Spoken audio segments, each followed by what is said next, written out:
ఖుషి కాబట్టి పవన్ కళ్యాణ్ గారు. Simplicity and గ్రౌండెడ్నెస్, అందుకే సూపర్ స్టార్ అయ్యాను. ఓకే. సో ఇప్పుడు లాస్ట్ టైం అసలు ఇప్పుడు వచ్చి నాకు తెలిసి ఎవరో రికార్డ్ క్రియేట్ చేయలేదేమో, పోటీ చేసిన అన్ని గెలవడం 21/21 2/2. అంటే అది ఇప్పుడు మనం 21 మనకు కనపడుతున్నాయి, మనం ఎక్సైట్ అవుతున్నాం. 10 years ఉందండి.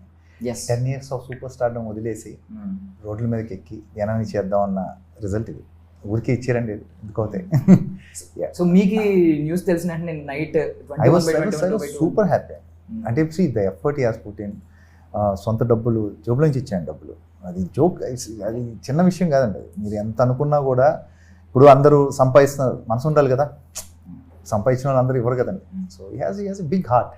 సో దానికి తగ్గట్టే ఆయనకి ఈరోజు చూస్తున్నారు ఆ సక్సెస్. కెరియర్ టాప్ పొజిషన్లో ఉన్నప్పుడు మీకు అన్ని రకాలుగా చూడండి. ఇప్పుడు మీకు కెరియర్ వైజ్గా, ఇప్పుడు పాలిటిక్స్లో ఆయన మంచితనం ఆయనకి, నేను చెప్పాను కదా, ఆయన సింప్లిసిటీ అండ్ గ్రౌండెడ్నెస్ ఆయనకి ఈరోజు. బట్ ఎవరైతే ట్రోల్ చేశారో ఇప్పుడు అక్కడే ప్రూవ్ చేసుకున్నారు ఆయన పొలిటికల్ హీరో అని కూడా. అంతే కదా, దట్స్ వేర్ అక్కడ నిలబడటమే కదా ఇంపార్టెంట్. అక్కడ ఉన్నారు ఆయన 10 years. ఇప్పుడు మనకి 21 ఇప్పుడు కనపడుతున్నాయి. బట్ ఎంత 10 ఏళ్ళ నుంచి ఎంత అండి, you are the biggest star in Tollywood.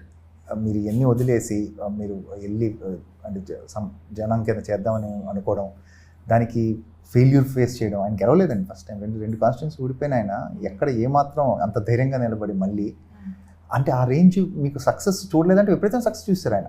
అలాంటి ఆయనకి ఆ ఎదురు దెబ్బ అనేది తట్టుకొని నిలబడడం అనేది జోక్ కాదు. Mentally you have to be super strong. అందుకే గ్రేట్ రెస్పెక్ట్.